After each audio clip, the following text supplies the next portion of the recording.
Kalau ternyata ngepranknya itu sampai pura-pura bercerai tapi enggak, ya ini kalau saya pikir sih akan kebablasan dan kalau menurut saya akan bisa cerai beneran. Antara Baim dan Paula akan bisa bercerai. Baim dan Paula ini masih memiliki banyak hal yang membuat mereka berdua ini bisa bersama.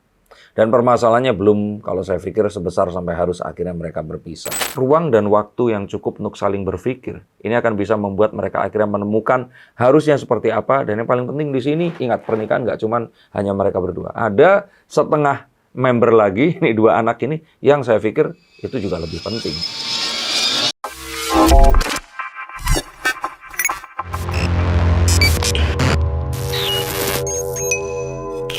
Apa yang terjadi sebenarnya antara Baim Wong dan Paula? Karena kemarin di launching trailer dari film Lembayung yang diproduseri oleh Baim Wong, ini bahkan Paula pun tidak hadir. Dan saat wartawan menanti di depan tempat dilaksanakannya rilis trailer itu tadi, Baim tidak mengatakan sepatah kata apapun. Tapi yang menarik adalah saat ada netizen yang mengatakan bahwa ini semua sepertinya settingan. Apa yang terjadi antara Baim dan Paula untuk mengangkat film yang konon katanya ini pertama kali diproduserinya. Ini Baim langsung angkat suara dan marah. Nah, apa yang sebenarnya terjadi? Yuk kita akan lihat menggunakan kartu-kartu saya. Oke, Mas Den. Kemarin waktu lagi rilis trailer ya, seperti kita tahu Paula tidak hadir. Nah, mungkin dari kartu bisa dilihat nggak sih alasan Paula tidak hadir gitu ketika suaminya pertama kali memproduksi film horor? Ada bilang katanya Deddy Corbuzier itu adalah the father of Indonesian YouTuber.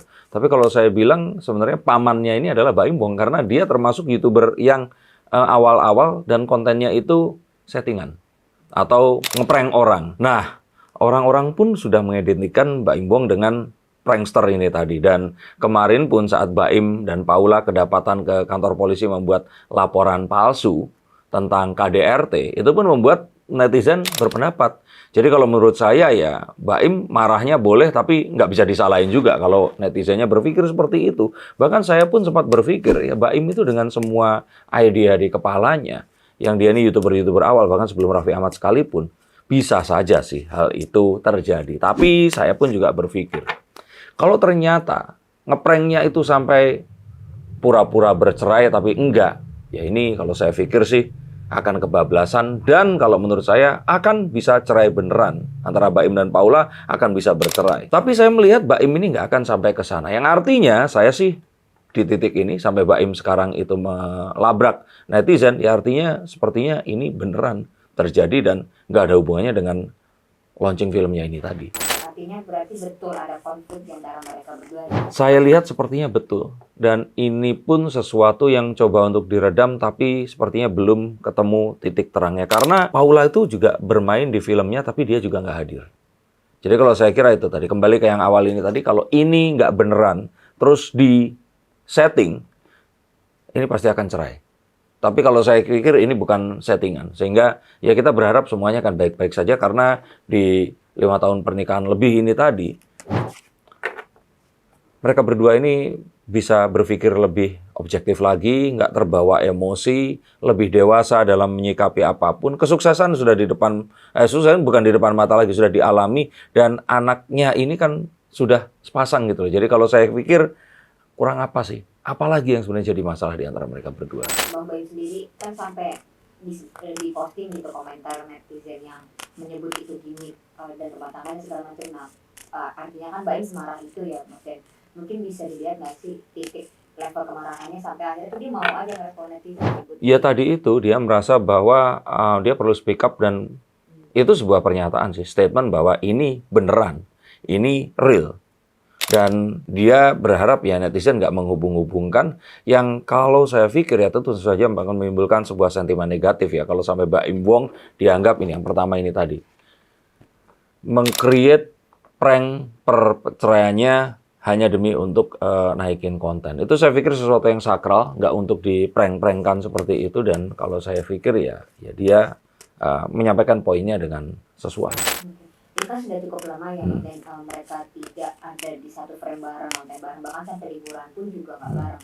ini bisa dilihat nggak sih maksudnya se-urgent atau sepenting apa masalahnya gitu, sejauh mana mungkin? Saya pikir sih saat ini tuh mereka mungkin ya dari kartu ini tuh sedang mencoba untuk meredam ini dengan ya nggak banyak ketemu dulu. Karena saya mendapat juga cerita dari teman-teman yang saat ini berinteraksi dengan Baim, ini mengatakan bahwa Baim ini jauh lebih kalem sekarang ini. Nggak semenggebu-gebu atau orangnya ini nggak sespontan seperti sebelumnya. Nah ini menunjukkan bisa saja dia saat ini sedang mencoba untuk menjadi Baim yang baru, untuk bisa menghadapi apapun yang sekarang ini terjadi. Dan tentu saja ya saya pikir Baim yang seorang bapak ini juga pasti akan memikirkan banyak sekali berat ke anaknya dan nggak berharap kalau ternyata perceraian itu akan benar terjadi.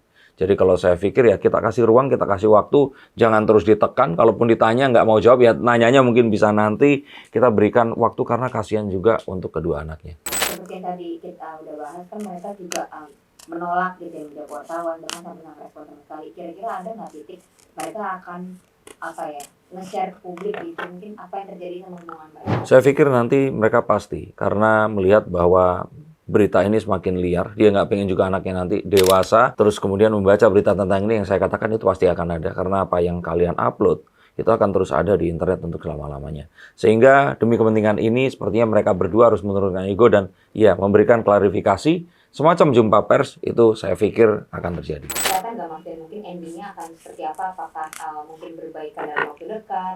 Baim dan Paula ini masih memiliki banyak hal yang membuat mereka berdua ini bisa bersama. Dan permasalahannya belum, kalau saya pikir, sebesar sampai harus akhirnya mereka berpisah. Coba kalian lihat deh, apa sih yang nggak dimiliki oleh mereka berdua? Apa yang mereka selama ini sudah dapatkan dan ya beritanya juga nggak ada yang aneh-aneh tentang mereka. Dan kalau saya pikir dengan kemarin bikin konten yang memberikan bantuan kepada semua orang, Baim juga mendapatkan doa yang pasti sangat luar biasa. Jadi kalau saya kira sih, saya masih tetap berharap tidak ada perceraian antara mereka berdua. Paula sendiri sekarang mulai kembali ke dirinya sendiri, ke jati dirinya gitu ya, mulai modeling lagi, tampil tapi dengan hijab gitu. Maksudnya bisa dilihat, bisa dinilai juga nggak sih itu sebagai dia bentuk enjoy sebagai peran yang baru gitu, soalnya sebelumnya nggak kayak gitu ya. Ya saya pikir mungkin mereka sedang mengeksplor diri masing-masing dan mencoba untuk rewrite atau menulis ulang pernikahan ini akan seperti apa. Kalau ternyata selama ini mereka punya sebuah kode-kode untuk menjalankan sesuatu dengan satu aturan tertentu, sekarang ini coba untuk dilakukan, saya pikir ya kenapa enggak. Dan mungkin Mbak Im di sini mempersilahkan mencoba untuk ya coba dijalani saja. Karena kadang-kadang seorang wanita itu merasa ada sebuah dorongan yang selama ini dipendam. Terus kemudian tiba-tiba saat tertentu, setelah sekian lama ya, ketemu dengan orang yang tepat dan obrolan yang sesuai, ini tiba-tiba bisa meledak. Coba kalian semua para wanita, tulis di sini. Ini ada wanita juga, pasti dia merasakan ini. Ada sebuah saat di mana tiba-tiba saat ngobrol dengan seseorang atau di malam hari saat nonton sesuatu, kalian itu merasa kayak, nah ini nih kenapa ya selama ini gue nggak lakukan? Terus mencoba menyalahkan hal-hal di luar itu. Iya nih karena aku sekarang ini di sini di kantor ini kerjaannya sampai malam, harus bepergian, harus capek dan sebagainya. Udah, mulai sekarang aku mau mengikuti kata hatiku. Terus terlihat seperti berontak. Nah terus orang-orang memandang aneh karena tiba-tiba berani. Nah ini padahal salah bukan orang-orang ini. Yang salah adalah kalian semua yang membiarkan ini semua terjadi pada diri kalian. Terus kemudian mencoba untuk menerima. Nggak apa-apa deh. Nggak apa-apa ditahan-tahanin. Sampai akhirnya meledak. Karena kan pada dasarnya kalian cuma manusia.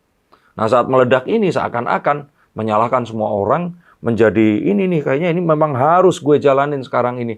Terus orang kaget karena menjadi sesuatu yang berbeda. Kalian semua merasakan sama, coba tulis komentar di bawah sini. Tapi saya pikir bisa saja hal-hal seperti ini yang mungkin terjadi.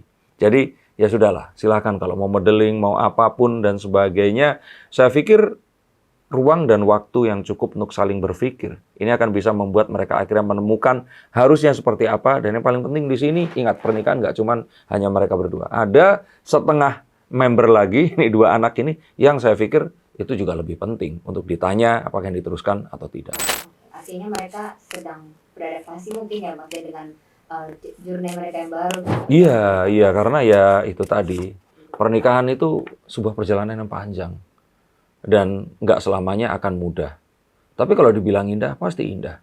Bayangin seorang pria, dia ini tadinya sendiri, terus kemudian bertemu seorang wanita dengan perasaan yang cinta, terus kemudian berhadiah anak-anak yang terus kemudian lahir, rumah tangga yang terbentuk, perjalanan bersama yang sangat, ya kalau saya pikir kalau dijalani dengan sebuah hati yang lapang, ini akan jadi sesuatu yang sangat indah. Tapi di luar itu, kalau ternyata terus kemudian ada sesuatu yang dipendam dan dibiarkan di situ dengan mencari alasan karena ya udah nggak apa-apa deh, biarinlah, aku lihat orang-orang di sini juga yang seperti aku juga menahan ini, terus kemudian diri yang sebenarnya muncul meledak. Ya ingat, yang salah kembali lagi adalah kalian yang membiarkan ini semua terjadi. Mungkin ada nggak sih hal-hal atau saran terbaik yang bijak mungkin yang bisa mereka berdua lakukan untuk masa depan rumah tangga mereka maksudnya?